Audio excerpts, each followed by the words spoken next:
మీ business ఏదైనా మీ ఊర్లో promotion చేయాలంటే అది సుమన్ టీవీతోనే సాధ్యం. ఇప్పుడే సంప్రదించండి. से कम से कम 40-50 ऋषि कन्याएं ऋग्वेद और सामवेद संपूर्ण करके निकली है। जी लेकिन कुछ व्यवस्था कम होने के कारण जो है 4-5 साल से ऐसे ही रोका। लेकिन अगले साल से 100% जो है कन्याओं को लेकर आ रहे हैं। कन्या विद्यालय और विशेष रूप से माँ ज्ञान सरस्वती है, पुण्य क्षेत्र है और सरस्वती माता का पुण्य क्षेत्र है, इसलिए वहाँ पर 100% कन्या का विद्यालय होना अनिवार्य है, जी ताकि यहाँ वेद पढ़ करके रोज प्रतिदिन जो है यहाँ जो ऋषि कन्याएं मंदिर के पास जा करके माँ के सामने रह करके जो वेद मंत्र का पाठ करेंगे तो सरस्वती माता इतनी खुश रहेगी और अपना जो धर्म है धर्म को भी आगे चलाने के आशीर्वाद भी रहेगा सरस्वती माता का। इसलिए मैं 100% जो है कन्या विद्यालय बासरा में अगले साल से शुरू करने के लिए प्रयास कर रहा हूँ। आप लोगों की सहायता और से। We need to start it with big propaganda. एक बड़े विज्ञापन के साथ एक बड़े तौर पे हम इसको शुरू करें, जिससे कि थोड़ा जो संपन्न लोग हैं उसमें सहयोग करें, जिससे कि हर परिवार तक तेलंगाना भाषी जो भी अपने बच्चों को वैदिक शिक्षा देना चाह रहा है उस तक ये संदेश पहुंचे। क्योंकि हम अपने अपने में कर लेंगे तो वो संदेश मैंने क्योंकि मैंने देखा है बहुत सारे माँ बाप हैं तेलुगु माँ बाप, वो तेलुगु भाषा में शिक्षा देना चाह रहे हैं या क्योंकि वो उनकी मातृभाषा है, कंफर्टेबल लैंग्वेज है। तो इसका प्रचार बहुत अगले साल करेंगे। तो भाई जी आप भी मतलब इस चीज का थोड़ा ध्यान करें, उसका थोड़ा न्यूज़पेपर्स वगैरह में सोशल मीडिया में उसका प्रोपेगेंडा किया जाए। कुछ एक दो बड़े नामी गिरामी वो लोगों को बिल्डिंग का उसमें काम भी बुलाएं। चल रहा है।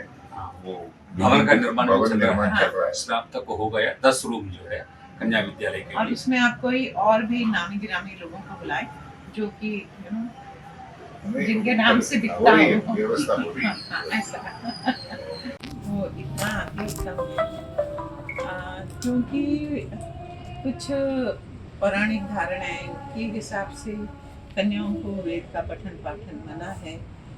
पर मेरा ये विचार है, मेरा नहीं, बहुत सारे गुरुओं का ये विचार है, उनकी विचारधारा को लेकर मैं आगे चलती हूँ कि जब तक कन्या हमारे देश की शिक्षित नहीं होगी और जब तक वो वेद पठन पाठन नहीं करेगी तो परिवार समाज को कैसे संभाल सकते। फिर वो चाहे कन्या किसी ब्राह्मण की हो, क्षत्रिय की हो, शूद्र की हो, ईश्वर ने तो जातियां नहीं बनाई, हमने अपनी जातियां बना ली।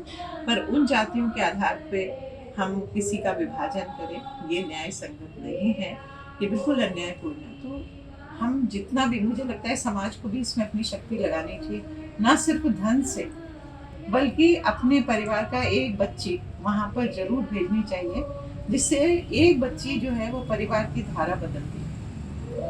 उसके जो संस्कार होंगे ना वो अपने घर में जब वापस आएगी साल के बाद 2 साल के बाद तो अपने माता पिता को बताएगी आपको ऐसे जीना चाहिए, बिल्कुल आपको ऐसे जीना चाहिए, आप ये कैसे जी रहे हैं। और बच्चों की बात फिर माँ बाप को माननी पड़ती है और बच्चों परिवार को पूरे अपने माता पिता अड़ोस पड़ोस में भी वो एक आदर्श कन्या के रूप में रहेगी। और जो ये लोग समझते हैं कि बच्चे वेद पढ़ के बेकार हो जाते हैं, ये उनकी बहुत बड़ी भूल है। जो व्यक्ति रोज कुछ मंत्रों को याद करता है उसकी स्मरण शक्ति इतनी तेज हो जाती है कि उसको दुनिया में कोई भी टेक्नोलॉजी को उसको अडॉप्ट करने में, उसको एग्जीक्यूट करने में उसको कोई मात नहीं कर सकता।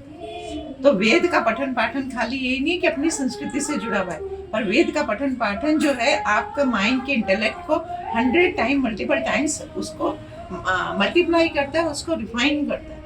मुझे लगता है हर परिवार से एक बच्ची को गुरुकुल में जरूर भेजना चाहिए, और इवन एक बच्चे को, चाहे बच्ची हो चाहे बच्चा, पर special focus on girls, because आज तक उनको पढ़ने का अधिकार, वेद पठन पाठन का अधिकार, इवन मैं कई परिवारों में देखती हूँ उनको गायत्री मंत्र बोलने का भी अधिकार नहीं दिया।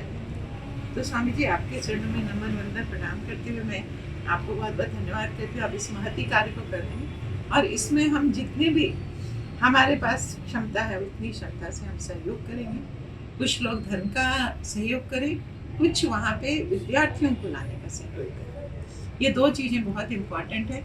अगर धन का सहयोग करें और यूज़ करने वाले विद्यार्थी ना रहें तो कुछ बात नहीं बनती।